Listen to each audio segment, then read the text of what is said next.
Okay. So, crankshaft, pilot bearing sa tunga. Next is flywheel. Next, kapisa is saman, clutch disc or tawag na itong lining, no? Clutch lining. Pero clutch disc ang sakto na term na. No? Dito nakakunik isa sa input shaft. Then, next is pressure plate. No? Pressure plate. Asa nakabolt ang pressure plate gani? Nakabolt sa flywheel. So, ang flywheel o ang pressure plate is couple gini sila, no? Couple gini sila.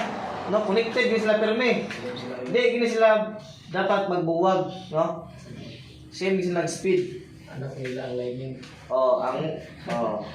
So next na to makita is throwout bearing or tawag na to nga release bearing, no? Or clutch lead kung sa Ford na ginagamit, no? Katong direct clutch lead ragid siya.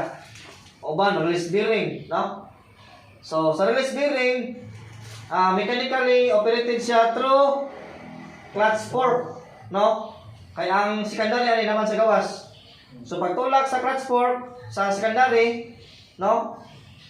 Ilikwat po niya ang release bearing padung dito sa pressure plate, dito sa iyang itawag na to nga diaphragm spring, no? Para mo release ang clutch, mo disengage siya, no?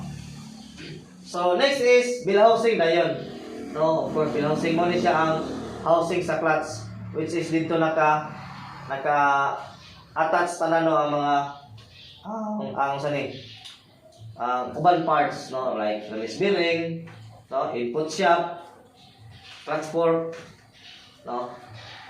So mabantay na samtan na to. So ang lining ug ang input shaft sabay sila tuyok, ha? Wala. Sabay tuyok. So samtan na to ang question. Muta na nata para mabisaya na to. No, para masabtan gina to.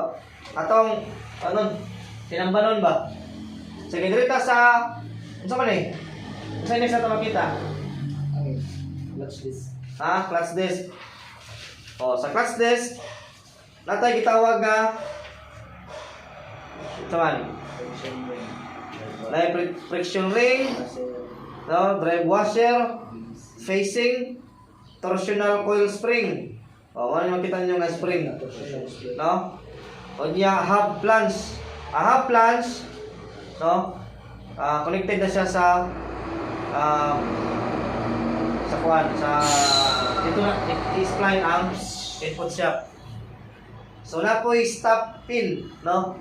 Para nga, dito rin siya taman ang iyang pag-squeeze. Okay? Pag-release na to sa clutch, ang kaning spring, may squeeze mo siya. No, may squeeze mo siya. Labi nakaingansa ka. Dahil dito yung input siya, kaya nakaingansa ka. So, na tendency nga, may squeeze na siya, hangtod nga makadagan ng sakinan, makuha niya ang sakto nga momentum, no? Mo relax na ang makina, mo relax po ng spring, mabalik po siya, maksiksikad ba? No? Ako na to. So, kung pag may problema sa spring, makos na siyang saba, vibration, no? Ano siya? Kasagaran yun, nga problema sa clutch lining is kasagaran, no? Common problem sa clutch lining is kanila yung kilis, worn out, no? Worn out or the out ang spring. Maura gina kasagaran, no? Pag saragid na ka nang magbuwag yun ang hub o ang facing, dili na sila. Basta-basta magbuwag. No? Siguro kung labi ka local kayo, tendency magbuwag siya. Pero sa mga common issue lang sa clutch disc, ako susaba ang pressure o ang torsional spring, no? Coil spring. So para at least mag-diagnose ta, na naman idea, no? Pag release sa clutch, saba man. Pag tama ka ng clutch, mawala ang saba, no? Pag i-release ang clutch, magana po sa ilaw, magsaba na po, murag magkaro-karo sa ilaw. Ito na kasagaran sa mga gypsum. Oh, di ba? So, nata idea, no? Pag i-depress na ko ang clutch, mawala ang saba, no? So, pag i-release ang clutch, i-engage di bale, no? Musaba siya. Mga So- 3 to 5 seconds sa banaya. Banana. Oh, simple. Sige. Maotro. Na tendency nga perminti gid sa saba once nga imong engage ang clutch. Kung engage ang clutch, sa gihimo ni imo sa imong gihimo sa pedal. Kung engage, Buya lang. buhian sakto, no? Okay, nasapapakan sa iyan. Nasabot, no? Kung i-disengage nimo ang clutch, unsay buhaton nimo sa pedal? Ha? Kung i-disengage nimo ang clutch, unsay buhaton nimo sa pedal? Tamagan. Tamakan para mo disengage. So pag tamak nimo nawala ang saba, so na kay idea. Nani sa clutch lining ba? Okay. Pag tamakan ako ang clutch, muhunong man tong lining tuyo. So nawala ang saba. Diba? Baru ko aja kanang pagtamak din mo niya banaya man. Bana gyapon. Oh. Kuha na. It's either naibali imuhang pressure plate fingers, no? Diaphragm or release bearing daot, no? Oh. Ito na siya. Or release imong lining. Ito na siya. Kung ano yung flywheel, sabi na dual mass, kanang Oh, sakto. Kung dual mass imong flywheel, basin og daot na iyahang damper. damper. Ako din makabukuan. Oh, marang din mo fixing, no? Dual mass tawag na ang flywheel. So, yan ano. Kailangan yun nga masabtan na to ang function sa ilawom. Kaya para pag-diagnose na to, nata idea. No? Di ba ta-diagnose kung wala sabtan ang function sa ilawom. No, parang clutch. Pero wala ka balo kung sa movement sa ilawom. Parang kailangan na to, isa-isahon kaya ang pisa. No? So, mara gid na. Musaba gani, labi na mong tagaktak. Diba? Mara na something karaw nga nilagatak sa ilawom. So, lining or bearing, input shock bearing.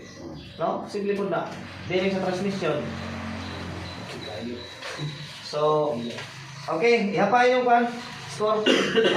Oh, pabalik na ni. Ano ito ma? No, ma'am. Yet na, Raya ni aw. grabe ito, passing score gyapon ba? Awal mo kon. Ito ba?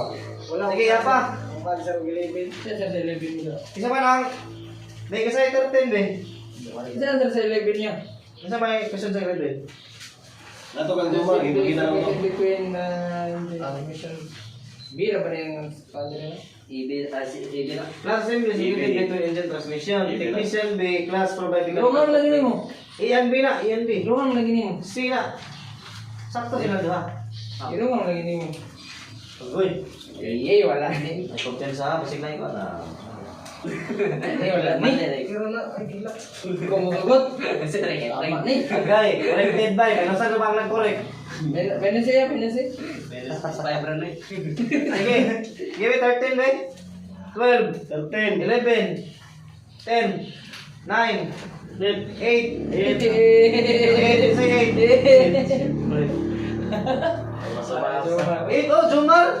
Nagbasa gid si Jumar. Agay, lupigan mo ay. Saan naman noon? Saan manuon mo? No? Ilang yung Kaya dali ito mo pa nag-change ko papel. Saya ito kapagkaan, Jumar siya dyan. Ganyan na. Sige, number 7. Okay, 7. Jimboy si Brian. Okay, papakan to. Sabtul niya to. 6. 5. Wala lagi yan. 5. Ganyan wala nang sirat. Lagi wala ang siran? Ako, first. Eh, mo talaga ang siran. Para kay idea. Kasagaran lang. So, inyo i-correct niya. Kasagaran Correct lang niya ni. Mutala lang mo sa mga kabayan niya. A or B. Para mag-review ninyo, mo ganyan siya. No? I-correct niya mo siya. Makuha na. Para. So, 4, 3, 2. Oh, to pa ka sa call. Kasi sakto rin mo call. Sakto mo call number 4, insufficient class pedal clearance result in premature release bearing failure. Number 6 call. Sakto, pinakalisod nga. Okay. So, mora to, magprita.